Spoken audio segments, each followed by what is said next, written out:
ও নওজওয়ানেরা, আমার নবী 6 নম্বরে বলেছিলেন, তোমরা যখন তোমাদের আব্বা জানের সম্পত্তি বন্টন করবে, ভাইরা বোনেরা মিলে যার যতটুকু সম্পত্তি, তোমরা একে অপরে নিজ নিজ সম্পত্তি বুঝে নেবে।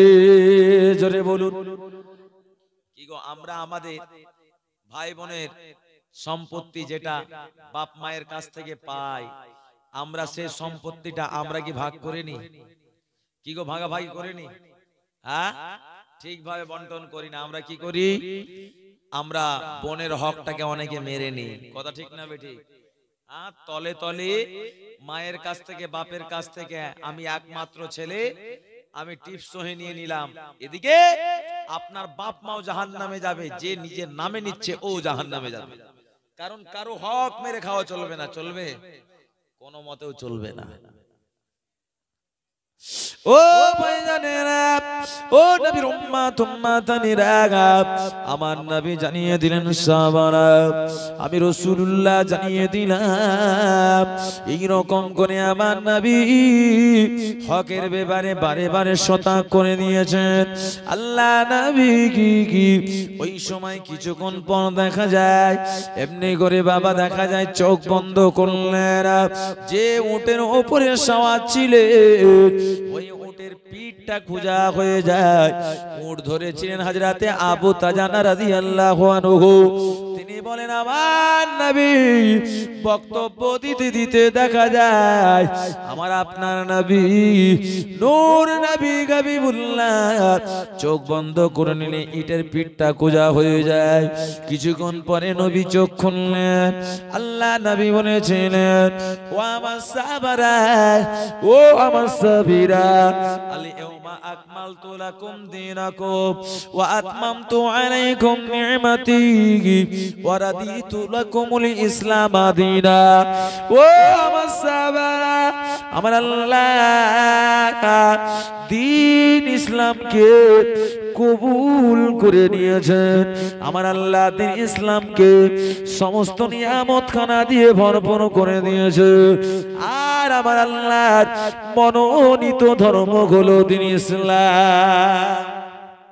জোরে হবে না? সব ঘুমের ভাব এসেছে নাকি? হ্যাঁ, চাঙ্গা হয়ে থাকে যে ওয়াজ করেছি, আবার এদিকে ধ্যান দেন। তাহলে আল্লাহর মনোনীত ধর্ম কোনটা? ইসলাম ধর্ম। জোরে বলুন। আমরা ইসলাম ধর্ম অবলম্বী না অন্য ধর্ম? ইসলাম ধর্ম। একবার জোরে বলুন। এই খবর শুনে আমার নবী অঝর নয়নে, আল্লাহর নবীর প্রাণ প্রিয় সাহাবী আবু বকরের চোখে পানি। এ আবু বকর কাঁদেন, আবু বকর কাঁদছেন। 144,000 সাহাবা একরাম। আবু বকর বুঝতে পেরেছেন আমার নবী আর দুনিয়ায় থাকবেন না। আবু বকরের চোখে পানি দেখে সবাই আবু বকরের দিকে তাকায়। কি ব্যাপার, আবু বকর কেন কাঁদে? আমার নবী আবু বকরকে ডাকলেন, কি হয়েছে বাবা আবু বকর? আমার নবী আরো কেঁদে যাচ্ছে, আবু বকর আরো কেঁদে যাচ্ছে। আল্লাহ নবী বুঝতে পেরেছেন আমার সাহাবী আবু বকর আমার খবর বুঝে নাই। জোরে বলুন, আরো একটু জোরে বলুন। আল্লাহ নবী বললেন, বাবা আবু বকর, পৃথিবীর জমিনে কেউ চিরস্থায়ী থাকতে আসে না, সবাইকে বিদায় নিতে হবে। বাবা আবু বকর, অসুবিধা কি বলো? আবু বকর বললেন, ইয়া রাসূলুল্লাহ, হাবিবাল্লাহ, এটা অন্য কোনো অসুবিধা নয়। আমরা ইবাদত বান্দেগি মাসলা মাসাইল জানার জন্য যখন যেটা ইচ্ছা আপনাকে সামনে পেলে আমরা জেনে নিতাম। আপনি বিদায় নিয়ে নেবেন, কার কাছে আমরা জানবো? আমার নবী বলেছিলেন, তারাকতু ফীকুম আমরাইনি লান তাদিল্লু মা তামাসসাকতুম বিহিমা কিতাবুল্লাহি ওয়া সুন্নাত রাসূলিহি। একবার জোরে জোরে বলুন সুবহানাল্লাহ। ও আমার সাহাবারা, আমি নবী দুটো জিনিস রেখে গেলাম। কিতাব বলতে আল্লাহর কোরআন, আর সুন্নাহ বলতে আমি নবী আমার হাদিস শরীর। জোরে হবে না? এই দুটোকে তোমরা মেনে নেবে। আমি নবী জানিয়ে দিলাম তোমাদের কেউ পথভ্রষ্ট করতে পারবে না। আল্লাহ নবী সূর্য যখন ডুবে যায় আরাফার ময়দানে মাগরিবের নামাজ আর পড়লেন না। সূর্য ডুবা অবস্থা থাকতে হবে, মাগরিবের সময় হয়ে গেলেও মাগরিবের নামাজ ছেড়ে আসতে হবে, না হলে ফরজ আদায় হবে না। ওখানে যদি নামাজ পড়েন ফরজ আদায় হবে না, আবার পরের বছর হজ করে আসতে হবে। আমার নবী সবাইকে নিয়ে চলে আসলেন কোথায়? মুজদালিফায়। মুজদালিফায় এসে আবার রাত্রি যাপন করতে হবে। ওখানে এসে ইশার এবং মাগরিবের নামাজ আদায় করতে হবে। হ্যাঁ, কাজা নয়, ওটা আল্লাহরই হুকুম, কাজা হবে না। কাজা হবে না, স্বাভাবিকই আল্লাহ সওয়াব দেবেন। একবার জোরে বলুন। আরাফার ময়দানে প্রথম ইশার নামাজ, তারপরে মাগরিবের নামাজ। রিওয়ায়াতে মতভেদ রয়েছে, কেউ বলে প্রথম মাগরিবের নামাজ তারপরে ইশার নামাজ আদায় করে কঙ্কর আর কঙ্কর সেই জায়গায় রাত্রি যাপন করতে হবে। আল্লাহর নবী সাহাবারা কেউ ঘুমিয়ে পড়লে, কেউ বা তাহাজ্জুদ পড়ে পড়ে কাটাচ্ছে, কেউ বা জিকির আজকার করে কাটাচ্ছেন। নবী বললেন এই জায়গা তোমরা যদি আল্লাহর ইবাদতে কাটাও আর দোয়া করো, আমার আল্লাহ মুজদালিফার দোয়াটা কেউ কবুল করে নেন। জোরে বলুন। জোরে হবে না? ওই জায়গা সবাই কাকর কুড়িয়ে নিলেন ফজরের পরে। সেখান থেকে 10ই জিলহজ চলে গেলেন মিনার ময়দানে। একবার জোরে বলুন। গিয়ে বড় জুমরাত মানে বড় শয়তানকে একবারে কাকর নিক্ষেপ করে দিলেন। জোরে বলুন। একজন হাজী সাহেব বলছে আমার এত রাগ ধরেছিল, বলছে আমি কাকর মারতে মারতে আমি জুতো মেরে দিয়েছি। বলছে রাগে জুতো মেরেছি, কারণ এই শয়তানগুলো কেমন জানেন? ইব্রাহিম নবী ইসমাইল নবীকে এই আপনার কুরবানি দিতে গিয়েছিল তো ধোকা দিয়েছিল, কিন্তু ইসমাইল নবী ওদের ধোকায় পাল্লায় পড়েনি। বলছে আব্বা জান আল্লাহর ওয়াস্তে আমি ইব্রাহিম, আমি ইসমাইল, আমিও আল্লাহর ওয়াস্তে। একবার জোরে বলুন। আল্লাহকে রাজি খুশি করার জন্য ওই শয়তানদেরকে, ওই জন্য চিরকাল কিয়ামত পর্যন্ত পৃথিবীর মানুষ হজ করতে যাবে আর কাকর মেরে আসবে। খা কাকর মার খা। আমার ভাই জানে না, মিনার ময়দানে যাবতীয় কুরবানি টুরবানি সব সেরে চলে গেলেন। বিদায় তওয়াফ করলেন। বিদায় তওয়াফ করেন, নবীও কাঁদেন। আরে নবীর চোখ দিয়ে পানি, সাহাবাদের চোখ দিয়েও পানি। কারণ কাবা যার জন্য ধন্য, সে কাবা রয়ে গেল, নবী না। আর নবী হাজির হবে না। আমার নবী বিদায়। আল্লাহ নবী বিদায় তওয়াফ করে খানায় কাবা দিকে বারে বারে বারে বারে তাকান। ও নওজওয়ানেরা, ও যুবকেরা, তরুণেরা, বাচ্চারা, আমার নবী সাহাবাদেরকে নিয়ে কাঁদতে কাঁদতে মদিনায় চলে আসলে। মদিনা শরীফে রমজান মাস যখন চলে আসে, রমজান মাসে আমার নবী ইতিকাফ করতেন। জোরে বলুন। কি গো, ইতিকাফ করা কি সুন্নাতে মুআক্কাদা কিফায়া? ইতিকাফ করতে হবে, কিন্তু ইতিকাফের নিয়ম আছে না নাই? ইতিকাফ করা মহা একটা পুণ্যের কাজ, কিন্তু ইতিকাফের নিয়ম আছে। আপনাকে 10 দিনের জন্য আপনি ইতিকাফে থাকলে মাথায় রাখতে হবে এই 10 দিন বেজোড় রাত্রিটা আমাকে জাগতে হবে ফজর পর্যন্ত। কি পর্যন্ত?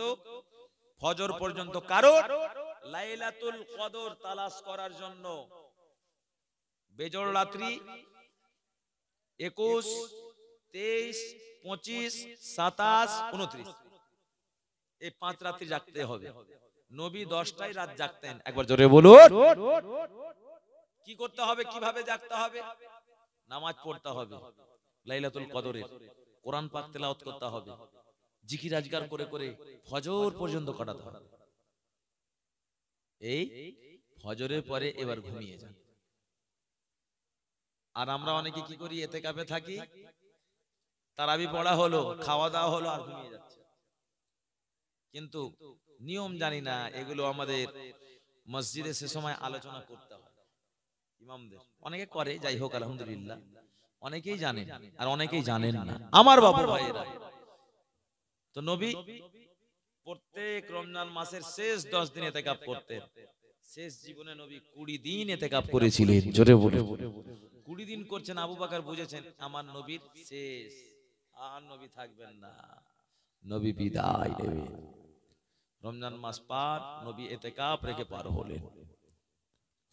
ও দুনিয়ার মুসলমানেরা, ও নওজওয়ান যুবকেরা, তরুণেরা, বাচ্চারা, আল্লাহ নবী সফর মাসে অসুস্থ হয়ে পড়লেন।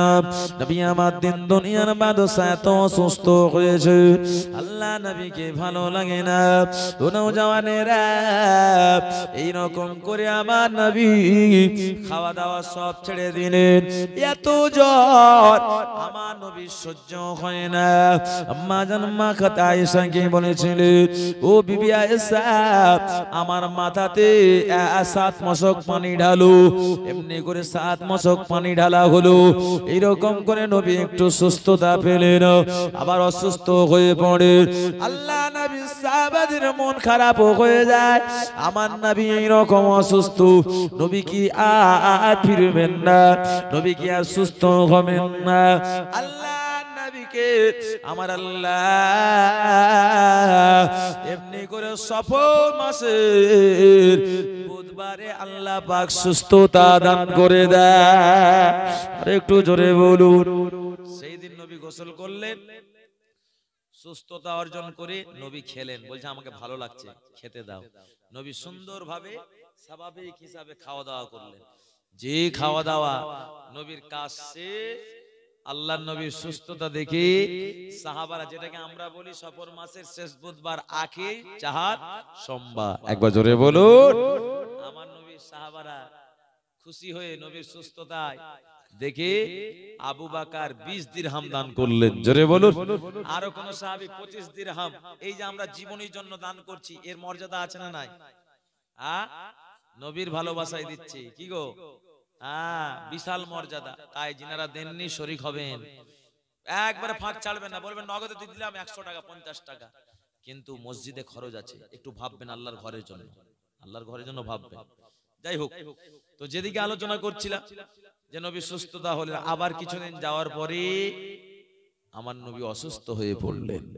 হযরত আলী স্বপ্ন দেখেন, আমার যুদ্ধ করতে করতে আমার জুলফিকার নামক তরবারি ভেঙে গেল। হয়তো উসমান গনি স্বপ্ন দেখছেন, যুদ্ধ করতে করতে আমার ঢালটা ভেঙে গেল। ইমাম হাসান হোসেন স্বপ্ন দেখছেন, আমার নানা জানের বাড়িতে আসমান থেকে নুরানি খাটিয়া নামলো। একবার জোরে বলুন। এবারে আলী গিয়ে আমার নবীকে বলছেন, ইয়া রাসূলুল্লাহ, হাবিবাল্লাহ, এই অবস্থা আপনার বাড়িতে, আমি দেখলাম যুদ্ধ করতে করতে জুলফিকার নামক তরবারি আমার ভেঙে গেল। 2 নম্বরে উসমান বললেন যে আমার ঢালটা ভেঙে গেল। আমার নবী বলেছেন, তোমাদের স্বপ্নটা সঠিক, কারণ তোমাদের তরবারি বলতে আমি নবী, আমি আর থাকবো না। উসমান, তোমার ঢাল বলতে শরীয়তের ঢাল আমি নবী, আমি থাকবো না, আমি বিদায় নিয়ে নেব। উসমানের চোখে পানি, আলীর চোখে পানি। ইমাম হাসান হোসেন নানা জানের কাছে চলে আসলেন। নানা জানকে বলেন, নানা জান, ও নানা জান, আপনার বাড়িতে আমি স্বপ্ন দেখলাম, আপনার বাড়িতে আল্লাহর আসমান থেকে খাটিয়া আনাবে। ইমাম হাসান হোসেনের বক্তব্য খানা শুনে আল্লাহ নবী 2 চোখে টোপা টোপা পানি চলে আসে। আমার 2 নাতি কষ্ট পাবে রে, কারণ আমি এখন কি করে বলবো আমার 2 নাতিকে, আমার 2 নাতির চোখের পানি আমি নবী সহ্য করতে পারি না। ও ভাইজানেরা আমার নবী বললেন নাতি রে তোমরা দাঁড়াও তোমাদের স্বপ্নের ব্যাপারে আমি তাবির বলবো তাদেরকে সান্ত্বনা দিয়ে দিলে আল্লাহ নবী এমন করে অসুস্থ হয়ে পড়েন এত অসুস্থ নবী মাথা নিয়ে থাকতে পারেন না এমন সময় দেখা যায় আল্লাহ নবী রাতে বেলা স্বপ্ন দেখে মাথাধারী জিবরাইল পায়ের কাছে ইসরাফিল এমনি মিকাইল দুইজন ফেরেশতা এসে আমার নবীকে বলে না মাথাধারী জিবরাইল বলে ও মিকাইল ইনাকে কি করা হয়েছে মিকাইল যে জিজ্ঞাসা করলো ফেরেশতা জিবরাইল বললেন ইনাকে জাদু করা হয়েছে কে জাদু করেছে আসিম বিন লাবিদ জাদু করেছে কোথায় করেছে এই রকম করে বীরে জানোয়ার নামক কোতে কিভাবে করেছে আল্লাহ নবীর বড় বড় চুল ছিল বাবা বাবরি চুল ওই চুল মোবারক নিয়ে 11 খানা গিট বেঁধে চিরুনিতে ইট দিয়ে ডুবিয়ে দিয়ে জাদু করেছে ওই সময় কোরআন ও মাজিদের আয়াতে কারিমা আমার নবীকে জানিয়ে দিলেন এই গিটটা চুলটা ওই বীরে জানোয়ার কূপ থেকে তুলতে হবে 11টা গিট রয়েছে চুলের গিট খোলা যাবে অসম্ভব আমার নবীকে জানিয়ে দিলে সূরা ফালাক সূরা নাস 11 আয়াত বিশিষ্ট একটা আয়াত পড়বে একটা চুলের গিটে ফুঁক মারবে গিট কোরআন পাকের আয়াতের মাধ্যমে খুলে যাবে একবার জোরে বলুন যে ঘুম ভেঙে গেল নবীর আলীকে ডাকলেন আলী যাও বীরে জানোয়ার নামক কূপে ওখানে জাদু করা হয়েছে আলী নামলেন নেমে গিয়ে ঠিক তুলে নিয়ে আসলেন সত্যি সত্যি 11টা গিটে জাদু করা হয়েছে আমার নবী বললেন আলী গিটটা খুলো আলী গিট খুলছে গিট খুলতে পারে না বলছে চুলের গিট কি করে খুলবো ও ভাইজানেরা আল্লাহ নবী জানিয়ে দিলেন বাবা আলী কোরআন মাজিদে দুটা সূরা হচ্ছে শিফা যত জাদু করুক না কেন এই দুটো সূরা যদি পাঠ করে ফুঁক দিয়া হয় সমস্ত জাদু যত জাদু টোনা দূর হয়ে যাবে আলী একটা আয়াত পড়ো আর গিটে ফুঁক দাও এই গিটটা খুলে যাবে আলী বাবা একটা আয়াত পড়লেন গিটে ফুঁক মারলেন গিট খুলে গেল দ্বিতীয় আয়াত পড়লেন এরকম 11টা আয়াত পড়লেন 11 বার ফুঁক দিলে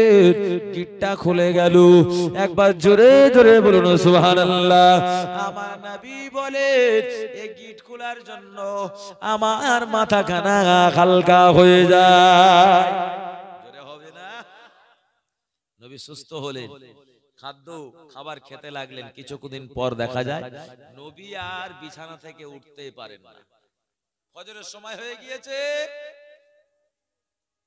এদিকে আমার নবী বলছেন আয়েশা মসজিদে নববীটা কেমন অবস্থা কেমন বলো ফজরের সময় বলছে হুজুর আপনার অপেক্ষা সবাই করে সবাই দাঁড়িয়ে রয়েছে আপনি ইমামতি করে নামাজ পড়াবেন আয়েশা আমি যেতে পারবো না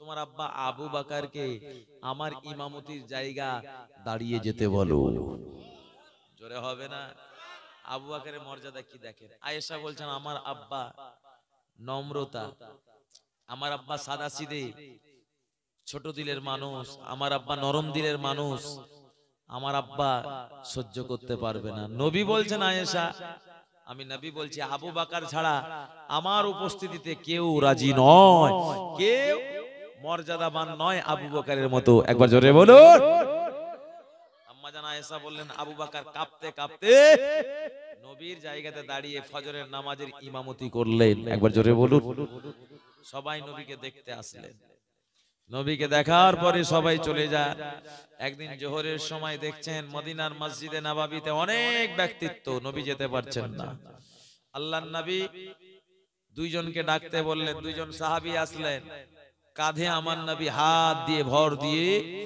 সেই মসজিদে নববীতে গেলেন যেই পা ছেড়ে যাচ্ছে নবী যাচ্ছেন শরীরে ক্ষমতা নেই। আমার নবীকে নিয়ে গেলেন। নবী বলছেন, সাহাবীরা তোমরা আমার কাছে কিছু পাও? একজন সাহাবী বললেন, আমি টাকা পাই। আলে তুমি তাকে টাকাটা দিয়ে দাও। দিয়ে দিলেন। আর কেউ কিছু পাও? আল্লাহর নবীর একজন সাহাবী দাঁড়ালেন, হযরতে সাদ ইবনে আবি ওয়াক্কাস রাদিয়াল্লাহু আনহু। উনি উঠে দাঁড়িয়েই বলছেন, আমি আপনার উপরে দাবিদার। বলছে কিসে? এক জিহাদের ময়দানে যাচ্ছিলাম, এমন চাবুক মেরেছিলেন আমার খালি পিঠে একবারে ফুটে গিয়েছিল। ইয়া রাসূলুল্লাহ, হাবিবাল্লাহ, সেই প্রতিশোধটা আমি নিতে চাই। উমর একবারে মদিনার মসজিদে বলছে, এ সাদ ইবনে আবি ওয়াক্কাস, তুমি বেয়াদব হয়ে গেছো, হ্যাঁ বদমাশ হয়ে গেছো। নবীর এই অবস্থা, আর মদিনার মসজিদে তুমি এই অবস্থা করছো। নবী মেরেছে। আমার নবী বলছে, ওমর দাঁড়াও, কারণ ওর মনে কি আছে না আছে তোমার মন আর ওর মন এক নয় তো, তুমি দাঁড়াও। ওমর শুধু উমরাচ্ছে, যেরা একবারে বেয়াদব হয়ে গিয়েছে, নবীর প্রতিশোধ নেবে। এদিকে দেখা যায় নবী বলছেন, নবীকে বলছেন সাদ ইবনে আবি ওয়াক্কাস, হুজুর আমি এর প্রতিশোধ নেব। আমার নবী বললেন, ঠিক আছে, কিভাবে নেবে? বলছে, হুজুর যেমন চাবুকে মেরেছিলেন আমি ওই চাবুক নেব। ঠিক আছে, আলী চাবুক নিয়ে আসো। চাবুক আনা হলো। মদিনার মসজিদে নববী শরীফ একবারে ঘুম ঘুম। নবীর প্রতিশোধ নেবে। নবীকে মারার মতন কোন মায়ের লাল আছে? কি গো, কেউ আছে? সব মুসলমান মারতে দেবে। আর এদিকে নবী বলছে, না প্রতিশোধ নেই। নবীর উপরে কেউ কথা বলতে পারে না। এদিকে সাহাবাদের বিশাল রাগ। না, এনে সত্যি সত্যি আলী চাবুকটা দিলেন, আর চাবুকটা সাদ ইবনে আবি ওয়াক্কাসকে ধরালেন। আবি ওয়াক্কাস কিন্তু চাবুকও নিয়ে নিয়েছে। যেই চাবুকটা নিয়ে নবীর দিকে এগিয়ে যাচ্ছে, ও সাদ ইবনে আবি ওয়াক্কাস, আসো, আমার প্রতিশোধ নিয়ে নাও। সাদ ইবনে আবি ওয়াক্কাস বলছেন, ইয়া রাসূলুল্লাহ, হাবিবাল্লাহ, আপনি যখন চাবুক মেরেছিলেন আমার শরীরে কোনো কাপড় ছিল না, আপনার গেঞ্জি রয়েছে, এই গেঞ্জিটা খুলতে হবে খালি গায়ে। বলছে তাই? নবী বললেন, আলী গেঞ্জিটা তুলো। যেই গেঞ্জি তুলেছে, মদিনার মসজিদে নববী গুম গুম, সবাই রেগে রয়েছেন। সাদ ইবনে আবি ওয়াক্কাস তিনি চাবুকটা রেখে দিয়ে নবীর মোহরে নবুয়তে চুমা দিয়েছে। আর জোরে হবে না, আর চিল্লে হবে না, নারে তাকবীর। আল্লাহ নবী বললেন, বাবা সাদ ইবনে আবি ওয়াক্কাস, আমার আল্লাহ তোমাকে জান্নাতি জান্নাতি জান্নাতি করে দেয়। আর একটু জোরে বলুন সুবহানাল্লাহ। ও ভাইজানেরা, আমার আপনার নবী অসুস্থ, সার্টিফিকেট দিয়ে দিলেন সাদ ইবনে আবি ওয়াক্কাসকে। জোরে হবে না? সবাই এর সময় চমকে গেছে, কি ব্যাপার, এ মারতে গিয়ে আমাদের রাগ হচ্ছে, আর রাগের সময় আবার আল্লাহ জান্নাতি ঘোষণা করে দিলেন। জোরে বলো, আমরা সবাই খুশি। এদিকে দেখা যায় আমার নবী অসুস্থ, বিশাল অসুস্থ হয়ে পড়লেন। এত অসুস্থ, নবীর আর শরীর চলে না। একদিন জোহরের সময় নবী বলছেন, আয়েশা, আমার দরজার সামনে থেকে একটু কাপড়টা নড়াও তো, মদিনার মসজিদের অবস্থাটা দেখি। আম্মা জান আয়েশা কাপড়টা সরালেন, নবী দেখছেন, নবীর চোখ দিয়ে পানি ঝরে যাচ্ছে, পানি বেরিয়ে যাচ্ছে। আম্মা জান আয়েশা বলেন, ইয়া রাসূলুল্লাহ, ইয়া হাবিবাল্লাহ, হুজুর আপনি কোন দুঃখে কাঁদছেন? আমার নবী বলেছেন, আয়েশা আমি দুঃখে কাঁদি না রে। ও বিবি আয়েশা, আমি রাসূলুল্লাহ সাল্লাল্লাহু আলাইহি ওয়াসাল্লাম মদিনার মসজিদে নববী শরীফে আমার সাহাবায়ে কেরামগণেরা কাতারে কাতারে লাইন দিয়ে সবাই নামাজ আদায় করে, আমি নবী আমার বুকখানা ভরে যায়। আমি নবী খুশিতে কাঁদি, যে নামাজের জন্য এত যুদ্ধ, যে নামাজের জন্য এত মারধর, যে নামাজ প্রতিষ্ঠিত করার জন্য কত আমার সাহাবায়ে কেরামেরা শহীদ হয়েছে রে। ও বিবি আয়েশা, আজকে আমার সাহাবায়ে কেরামগণেরা নামাজ পড়ে যাবে, আমার উম্মাতানিরা এরকম নামাজ পড়ে যাবে, মসজিদ ভর্তি ভর্তি নামাজি হবে। আমি নবী এই নামাজি কিয়ামত পর্যন্ত চলতে থাকবে। হাসরের ময়দানে আমি রাসূলুল্লাহ জানিয়ে দিলাম, আমি আমার টোটাল উম্মাতিকে নিয়ে আমি সবাইকে নিয়ে আল্লাহর দয়ার জান্নাতে চলে যাব।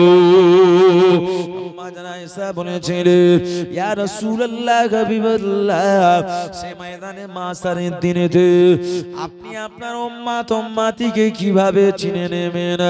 ওই সময় আমার নবী বলেছিলেন, সীমাহুম ফি উজুহিহিম মিন আসারিস সুজুদ। ও বিবি আয়েশা, আমি নবী জানিয়ে দিলাম, আমি রাসূলুল্লাহ সাল্লাল্লাহু আলাইহি ওয়াসাল্লাম হাসরের ময়দানে আমার গুনাহগার উম্মাতানিরা তারা যে জায়গা উজু করেছে ওই উজুর জায়গা থেকে আর সিজদার জায়গা থেকে হাসরের ময়দানে নূর খানা চমকাবে। আমি নবী আমার ওই ভালোবাসার উম্মাতিদেরকে চিরে নিয়ে আবে কাউসারে পানি পান করিয়ে দয়ার জান্নাতে নিয়ে চলে যাব। জোরে হবে না কি গো? যদি নামাজ না পড়েন নবী শাফাত পাওয়া যাবে? এই নামাজের জন্য এতটা লড়াই। আমার নবী বললেন, আয়েশা আমার শেষ সজ্জায় আমি বড় খুশি, কারণ আমার সাহাবারা নামাজ আদায় করে। একবার জোরে বলুন। যে সমস্ত আমার উম্মাতিরা নামাজ পড়বে আমি নবী জানিয়ে দিলাম শাফাত তারা পেয়ে যাবে। জোরে বলুন। আল্লাহর নবী বিছানা থেকে উঠতে পারে না। মা আয়েশা বলছেন, ইয়া রাসূলুল্লাহ হাবিবাল্লাহ, আপনি ইন্তেকালের পরে কোথায় ঘুমাবেন? আমার নবী বললেন, আয়েশা চোখের ইশারায় আমি যে জায়গা শুয়ে আছি উত্তর দিকে মাথা আর দক্ষিণ দিকে পা। আয়েশা এটা কেমন হবে? এইভাবে যদি আমি ঘুমাই তাহলে কেমন হবে?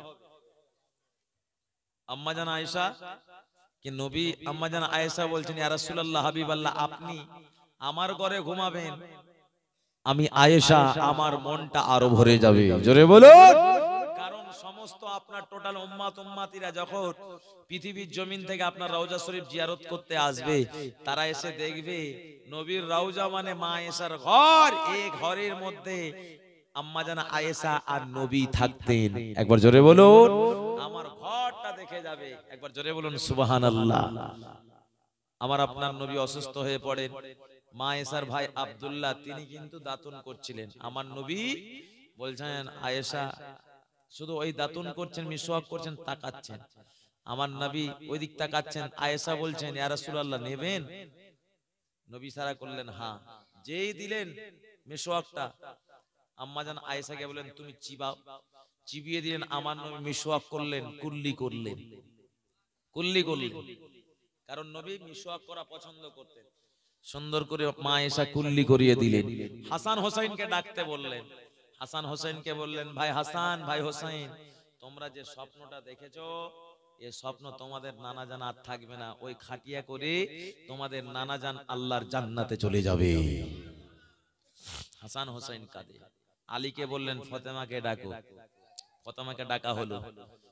বেটি ফাতেমা, আর তোমার আব্বা থাকবে না, বিদায় নিয়ে দেবে। ফাতেমা অঝর নয়নে কাঁদে, মা আয়েশাও কাঁদে। এত কাঁদে আমার নবী ফাতেমাকে ডেকে কানে কানে কি বলে দিলেন, ফাতেমার কান্না বন্ধ হয়ে গেল। আম্মা জান আয়েশা বলেন, বেটি ফাতেমা, তুমি তো এতক্ষণ কাঁদছিলে, তুমি হাসছো কেন? বলছে, আমার আব্বা বলে দিল, আমার আব্বা এখন আল্লাহর জান্নাতে যাবে, আর আব্বা জানে 6 মাস যখন বিদায় নেওয়া হবে আমি ফাতেমা আমিও ইন্তেকাল হব, আল্লাহর জান্নাতে আমার দিদার হয়ে যাবে। তাই আমি ফাতেমা আমি সচক্ষে রয়েছি, আব্বা জানের সঙ্গে জান্নাতে থাকবো। সাথে সাথে দরজায় এসে আঘাত, জিবরাইল হাজির। ইয়া রাসূলুল্লাহ হাবিবাল্লাহ, আপনার দরবারে নতুন ফারিস্তা এনেছি, নতুন মেহমান। বলছে কি? বলছে আজরাইল। বলছে যাও ডাকো। আজরাইলকে ডাকা হলো। আজরাইল সাল্লাম এসে নবীকে সালাম জানালেন। আমার নবীকে বলছেন, ইয়া রাসূলুল্লাহ, হাবিবাল্লাহ, আমি আজরাইল, আমার আল্লাহ আমাকে পাঠিয়েছেন আপনার জান কবজ করতে পারি। আপনি যদি ইজাজত দেন আমি আপনার জান কবজ করতে পারি। আল্লাহ নবী বললেন, এ জিবরাইল, আমি তোমাকে ফেরত পাঠাতে পারবো না। যদি আমাদের কাছে আজরাইল এসে জিজ্ঞেস করে তোমার জান কবজ করতে এসেছি, কি গো আমরা কি বলবো? না না না, এখন করতে হবে না, কারণ দুনিয়ার মায়া ভুলতে পারি না। ও ভাইজানেরা, আমার আপনার নবী বলেছে, আজরাইল, আমার আল্লাহ তোমাকে পাঠিয়েছে, আমি তোমাকে ফেরত পাঠাতে পারি না। আমি দুনিয়া থেকে আল্লাহ দিদার করাটাই বড় পছন্দ করি। ও ভাইজানেরা, আজরাইল আলাইহিস সালাতুস সালাম আমার আপনার নবী সিনা মোবারকে হাত রাখলেন। হাত রাখার সাথে সাথে নবী বলে, ইয়া কি আজরাইল, তুমি আমার সিনার উপরে উহুদ পাহাড় চাপিয়ে দিলে। আমার গুনাহগার উম্মত-উম্মাতানিরা মৃত্যুর কষ্ট কি করে সহ্য করবে? ও আজরাইল, আমার টোটাল গুনাহগার উম্মত-উম্মাতীদের মৃত্যু জ্বালা যন্ত্রণা কষ্ট খানা আমি নবী আমার সিনার উপর দিয়ে নিয়ে নাও। জোরে বলুন ও ভাইজানেরা, কত দয়ার নবী ছিলেন, মায়ার নবী। আমরা বাপ বেটা একে অপরের দুঃখ কষ্ট নিতে চাই না, কিন্তু সে আমাদের নবী ইন্তেকালের সময়ও বলে, আজরাইল, আমার টোটাল উম্মত উম্মতিদের মৃত্যুর জ্বালা যন্ত্রণা আমার সিনার উপর দিয়ে দিয়ে না। ও নওজওয়ানেরা, আমার নবী তিনবার বললেন, আল্লাহুম্মা রফিকিল আলা, আল্লাহুম্মা রফিকিল আলা, আল্লাহুম্মা রফিকিল আলা। আমার নবী দুনিয়া জমিন থেকে বিদায় নিয়ে নিলেন 632 খ্রিস্টাব্দে 12 রবিউল আউয়াল সোমবারের দিন জোহরের পূর্বে আমার নবী ইন্তেকাল করেন। ও নওজওয়ানেরা, আল্লাহ নবী সাহাবায়ে কেরামগণেরা অঝর নয়নে কাঁদে, বেলাল অঝর নয়নে কাঁদে। আমাদের নবী বিদায় নিয়ে নিলে নবীকে আমি আর দেখতে পাবো না। আজান দিতাম, আমি নবীর নাম নিতাম, সাক্ষ্য দিতাম, আমি বেলাল সে নবীকে দেখতে পাবো না। বেলাল অঝর নয়নে কাঁদে, দেওয়ানা হয়ে যায়। ওমর ফারুক অঝর নয়নে কাঁদে। খোলা তরবারি নিয়ে কে এমন রয়েছে? আমি ওমর জানিয়ে দিলাম, আমার নবীকে যে বলবে ইন্তেকাল করেছে, আমি ওমর তাকে জনমের মতন তরবারি দিয়ে দ্বিখণ্ডিত করে দেব। আমার নবী আল্লাহর মেরাজে গিয়েছে, আল্লাহ দিদারে গিয়েছে। এমন সময় আমার আপনার নবী সাহাবী ওমর ফারুক পাগলের মতন দেওয়ানা হয়ে যায়। আবু বকর বলেন, এ ওমর, সান্ত্বনা দিচ্ছে, তুমি কি জানো না নবী কি বলেছেন? ওমা মুহাম্মাদুন ইল্লা রাসূল কদ খালাত মিন ক্বাবলিহির রাসূল। আমার নবী অন্য নবী ও রাসূলগণের মতোই। তুমি কি জানো না এর পূর্বে যত নবী রাসূল এসেছেন তাদের বিদায় নিতে হয়েছে, আমার নবীকেও বিদায় নিতে হবে। তখন ওমর সান্ত্বনা পেলেন। আমার নবীকে এই রকম করে গোসল দেওয়ার জন্য ব্যবস্থা নিলেন। মদিনায় খাদ্য খোরাক সব রান্না বান্না বন্ধ। এদিকে নবীকে মঙ্গলবারের দিন গোসল দেয়া হচ্ছে। গোসল দিচ্ছেন কে? হযরতে আলী। হযরতে আলী গোসল দেবেন, আর তিনার চাচা জান আব্বাস, আর আব্বাসের দুই সন্তান আবুল ফজর আর আবুল কুসামা, এরা পানি বহন করে আনবেন। নবীকে গোসল দেয়া হয়েছিল, নবীকে গোসল দেয়া হয়েছিল আপনার 3 রকম পানি দিয়ে। প্রথম কারাস নামক কূপের পানি, দ্বিতীয়বার কপুর মিশ্রিত পানি, তৃতীয়বার কুল পাতা গরম পানি। নবীকে গোসল দিয়া হলো। আমার নবীকে গোসল দিলেন হযরতে আলী, আর চাদর নিয়ে ঘিরেছিলেন হযরতে আব্বাস। অনেক ঘটনা, সব যদি বলতে যাই টাইম অনেক লেগে যাবে। ওই জন্য আপনাদের অবস্থাখানা দেখে আমি সংক্ষেপ করে পার হয়ে যাচ্ছি। আমার ভাইজানেরা, নেককার আল্লাহওয়ালা গনেরা, হযরতে আলী বর্ণনা করেন, আমার নবীর লুঙ্গি বাঁধার জায়গায় আমি আলী দেখতে পেলাম গা মুছিয়ে, যে ওই জায়গাতে একটু পানি জমা হয়ে থেকে গিয়েছে। আমি ওই সময় ওই পানিটা নিজের লালা দিয়ে আমি চুষে খেয়ে নিলাম। জোরে বলুন। আমি আমার মনে হলো আমার ইলম এবং জ্ঞান সেদিন থেকে আরো বেড়ে গেল। জোরে হবে না? এদিকে মদিনার জমিনে কেউ খায় না। আমার নবীর কবর খোঁড়া কোথায় হবে? সবাই দ্বিমত শুরু হয়ে গেল। এই দ্বিমত শুরু হয়ে যাওয়ার কারণে আমার নবীর সাহাবী আবু বকর বললেন, তোমরা চিন্তা করিও না, আমি জিজ্ঞেস করে আসি, ফাইসলা নিয়ে আসছি। মা এসাকে জিজ্ঞাসা করলেন, নবী কাউকে ওসিয়ত করেছে? বলছে হ্যাঁ ওসিয়ত করেছে। কি বলেছে মা? কোথায় কবর হবে? বলছে নবী যে ঘরে থাকতেন এই জায়গাতেই নবীর রওজা হবে। একবার জোরে বলুন। সেই জায়গা কবর করবেন। কবর করবেন কে? আল্লাহর নবী সাহাবী হযরতে আবু তালহা রাদিয়াল্লাহু তাআলা আনহু। আমার নবীর কবর করলেন, কাঁচা নটা ইট তৈরি করা হলো। আমার নবীকে বুধবারের দিন আপনার সন্ধ্যার সময় আমার নবীকে দাফন করতে নিয়ে যাবে। দাফনের আগে কোন কাজ আছে তো নাকি? হ্যাঁ, কি কাজ আছে? জানাজা। কি গো, জানাজা পড়তে হয় না? হ্যাঁ, আমার নবীর জানাজার নামাজের ইমামতি কে করেছিলেন? কে করেছিলেন? কার জানা আছে? হ্যাঁ, নবীর জানাজার কেউ ইমাম ছিল? উনি তো সবার ইমাম। হ্যাঁ, ইমামের ইমাম কে হবে? আমার নবীর জন্য সর্বপ্রথম জানাজা পড়লেন কি? ফেরেশতারা। কি করলেন? সবাই নবীর ওসিলা দিয়ে দিয়ে দোয়া করে নিলেন। একবার জোরে বলুন। তারপরে আপনার বৃদ্ধ ব্যক্তিরা, তারপরে মহিলারা, তারপরে বেটা ছেলে বাচ্চারা, এই রকম করে জানাজা কমপ্লিট। আমার নবীকে সন্ধ্যার সময় এই রকম করে মসজিদে নববী শরীফে নিজের বাসভবনে আমার নবীকে দাফন করা হচ্ছে। নবীকে কবরে নামাবেন কি?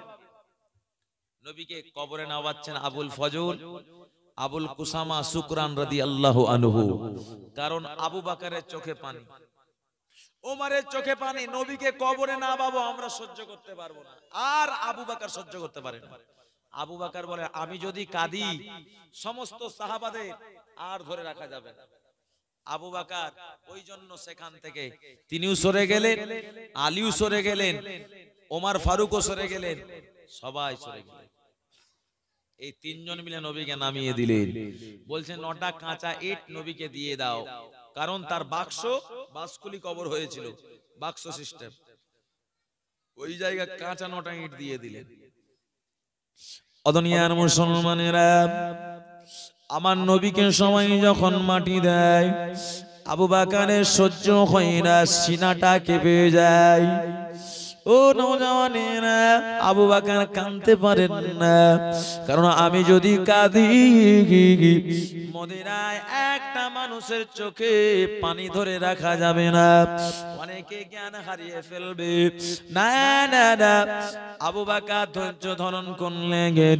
এদিকে দেখা যায় আলী ধরে রাখতে পারলেন না। যখন মাটি দেয় হযরতে আলী, তিনি আর থাকতে পারেন না।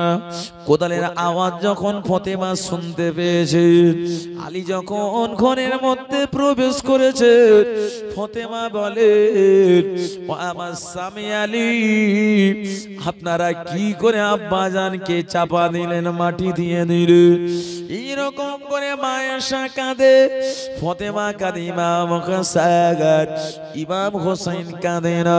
ও নওজওয়ানেরা, যুবকেরা সবাই কাঁদেন। সবার কান্না আবু বকর আবার সান্ত্বনা দিতে লাগলেন, এই কেঁদো না, সবাইকে বিদায় নিতে হবে। তাই আল্লাহ নবী বলেছেন, মানজারা কমনি বাদা ওফাতি ফাকান্নামা জারানি ফি হায়াতি। আমার নবী জানিয়ে দিলেন, আমার ইন্তেকালের পরে আমার যে সমস্ত উম্মত উম্মতি আমার রওজা শরীফে আসবে, তারা আমার রওজা দেখে যাবে, তারা আমার সঙ্গে ডাইরেক্ট মোলাকাত করে গেল। হবে না? আল্লাহ যেন আমাদের প্রত্যেককে সেই দয়ার নবী, সোনার নবী রওজা শরীফে আল্লাহ হজ নসিব করেন, বলুন ইনশাআল্লাহ।